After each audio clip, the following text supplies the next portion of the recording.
ak loolu quoi. léegi nag xam naa ne daal lii Guy Marius Sagna diggante tey Ousmane Sonko Bassirou Diomaye Faye ak ay Guy Marius Sagna yëf yi complexe na xam nga Sénégal Yacine lan moo ko yàq. lan moo ko yàq. mooy da ngay gis situation di ñëw. waaw boo waxee rek nit ñi daal li ñu doon rek lañ doon.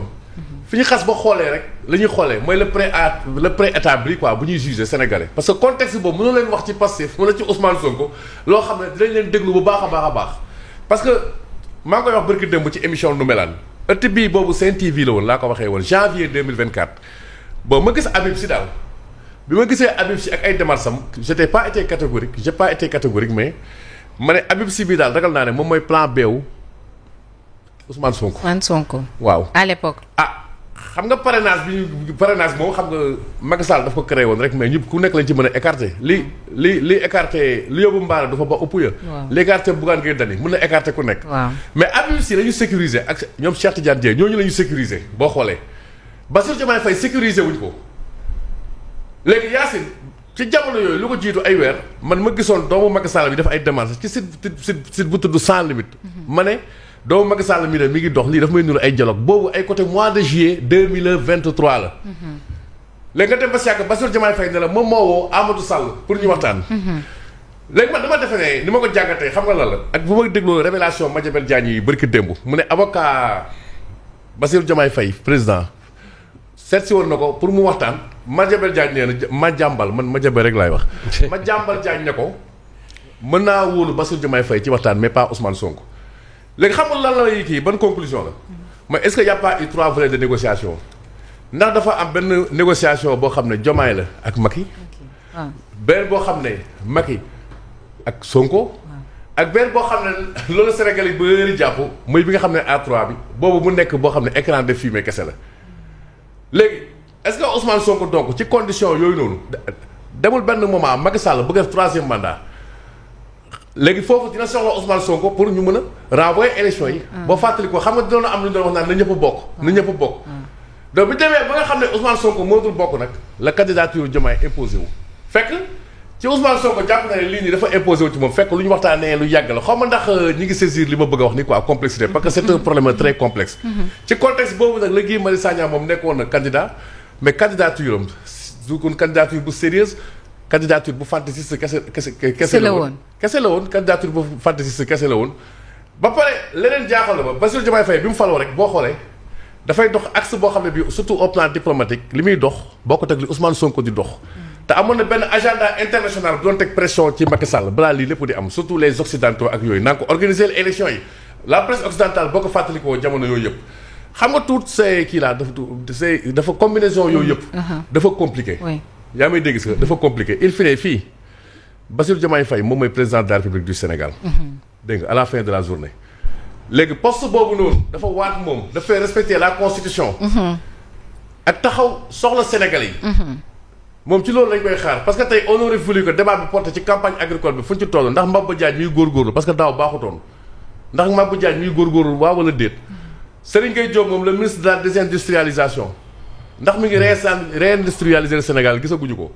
la pêche napp bi naka la demee tey yaa ngi ko wax xam nga état boo xam ne dañoo yóbbu réew mi au 20e sous-sol ba fu ñu béykat li muy ratoo ko yaakaar doo mandi soow fépp fu ñu yaakaar ne mën nañ fa am assise koppar rek daal di koy jël ba affaire fi mu ne nii carte xaalis beeg yooyu la ñu yaakaar yaa ngi dégg. ba pare pendant ce temps ñoom defuñu dara pour dimbale askan bi pendant ce temps. vous voyez. ñu ngi yor seen i caisse noire lépp luy puukare nguur ñu ngi ko yor. man je crois que daal tey fii ñu toll nii en 2025 Sénégal dafa bëri ay défis yu ko interpellé que xar yaa ngay peyew ginaar yaa ngay koomu li am na ba pare bu ndox tuuroo an baax moom moo des waaye daal Guy Marius Sagna léegi bu fekkante ne yow da nga bëgg rek léegi ñu andiwaat Ousmane Sonko xam nga dafa am lu ko xañ nekk candidat mu ne dañ ko complot léegi ci Adji Sarr nañ tëjiwaat procès bi ñu xool na dañ ko complot ci affaire Mame Mbaye Niang rapport bi mu leen mi ngi ci table na nga génnewaat ñu xam ne doo complot bu ko defee sama gi sax dina am benn once de crédibilité. Très bien, mais en attendant, Sonko et Diomaye mooy Sonko. Pierre Simon, wow. Je vous repose la même question. Est-ce une bourde ou on ne sait pas, un message subliminal wala daal qu'est-ce qu'on devrait comprendre là-dessus? ci li Guy Marius wax. waaw ci li mu wax. Ben pour man Guy moom ku ko xam. xam ne lu mu wax lu ne moom la xalaat. moom la xalaat waaw mu ci ay xalaatam lay doon loolu laa ko xam loolu lay topp. loolu laa ko xamee. Donc quelque part. lu mu doon théoriser la parce que c'est pas la première fois Guy wax loolu. oui interrogé nañ ko fi après ci la xamle ne sax gars yi approché woon nañ ko pour mu nekk candidat mais il avait posé une seule condition qu'il y ait une présidence de transition. moom bu nekkee candidat bu gagné moom il va gérer juste pour un temps un an et demi après on va organiser des élections pour que Ousmane Sonko mën a ñëw nekk président parce qu'il était convaincu que élection bu amee Ousmane Sonko lay doon donc c'est pas la première fois mu koy wax. et tey jii yàlla dogal na Diomaye moo nekk président Thierno fàttali na ko jarul ma ciy ñëwaat mais boo xoolee li xew ci diggante bi Yacine Guy defaat beneen sortie peut-être c'est au détour d'une question qui lui a été encore posée sur un autre plateau. Oui. Il a redéployé la même théorie il s'est davantage expliqué boo xoolaatee leneen li am à côté avec toute cette guéguerre autour de Abdourahmane Diouf. De la même mouvance présidentielle même bu fekkente ne moom il revendique son appartenance à Diomaye président donc il y a le Pastef à côté il y a Diomaye président et Abdourahmane Diouf n'a pas été le premier à être pilonné Bougar Diouf jaar na fi et Bougar Diouf maintenant il est de plus en plus radical d'ailleurs ak ñoom vis-à-vis bien sûr des critiques mais pour man peut-être li may wax dina xaw a naqari ñenn ñi mais ça me donne l'impression que Diomaye est mal élu malgré ses 54%. Il est mal élu. Parce que waa Pastef ki ñu doon xaar mooy Ousmane Sonko. Et de théorie en théorie Thierno boo fàttalikoo ne le parrainage des députés kan lañ ko joxoon. Habib Sy. Diomaye ñu bàyyi ko avec le parrainage citoyen en un temps record puisque Pastef c'est Pastef avec cette capacité de mobilisation bi leen xamee woon Diomaye a pu avoir le parrainage citoyen nécessaire ba dossier am jàll. Bon an mal an Ousmane Sonko a dû faire avec et la réalité du pouvoir nous a ramené à un binôme à la tête de l'État quoi qu'on dise Diomaye la ñu fal mais à côté l'exercice du pouvoir réel en tant que premier ministre c'est Ousmane Sonko Diomaye lui-même le dit je veux un premier ministre super fort. Est-ce que ce premier ministre ne l'a pas gêné de sorte que Diomaye bëgg cal ji jël ses responsabilités mu am ñeneen ñu comprendre ce jeu ba bëgg ko cee jàppale tel que Abdourahmane Diouf. Donc loolu moo tax ba ma ne. C'est des questions. Ça me donne l'impression que Diomaye a été mal élu parce que buñ ko éliroon bu baax il aurait eu les coups de franche pour mën a diriger convenablement à sa guise mener sa politique mener sa vision mais tey jii il est obligé entre guillemets de s'arrimer à une politique boo xam ne c'est quelqu'un d'autre qui est en train de mener la cadence et c'est Ousmane Sonko bu rupture naree am est-ce que le Sénégal va en sortir indemne parce que bu Diomaye tàggali ko ak Ousmane Sonko attendez-vous à des problèmes et peut-être que ñun citoyens ñun le peuple ñun ñoo koy subir man sama théorie la mais attendons de voir après le 8 novembre on verra bien plus après que quelques jours oui. Après le 8 novembre c'est vrai que Mamadou Fofana carte yi dina leer quand même ci bopp nit ñi. xam nga wax ji mooy lan Guy Marius Sagna la mu bëgg moom mooy Ousmane jiite réew mi. kese waaye léegi loolu day xaar ba 2029. mu soog a mën a ne. moom loolu mu lijjanti ko moom waaye ñun lu ñu intéressé moom mooy Bassirou Diomaye Faye moom mooy njiitu réew mi. et Guy waxam yi normalement procureur da ko ci waroon woo. parce que bu dul dara tey jii nii. c'est mettre la vie du président en danger.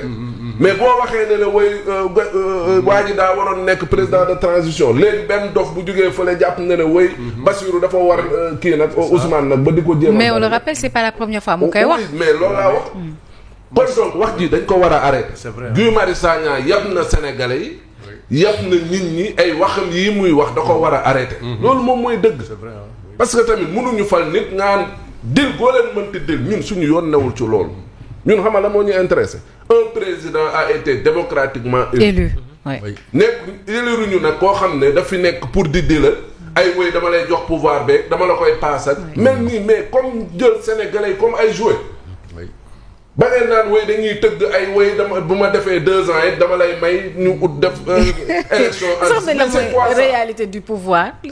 pays limitrophes yi. ñaata gouvernement de transition moo fa te demuñu. ña nga toog ba tey di gérer un anarchiste. mais xam nga moom day jàpp ne ay France dégagement ay sumeeku ci mbedd meeg di rëlli noonu nañu war a yoree pouvoir parce que xamuñu pouvoir moo tax muy waxee ni mel. foofu ma rey. ah oui.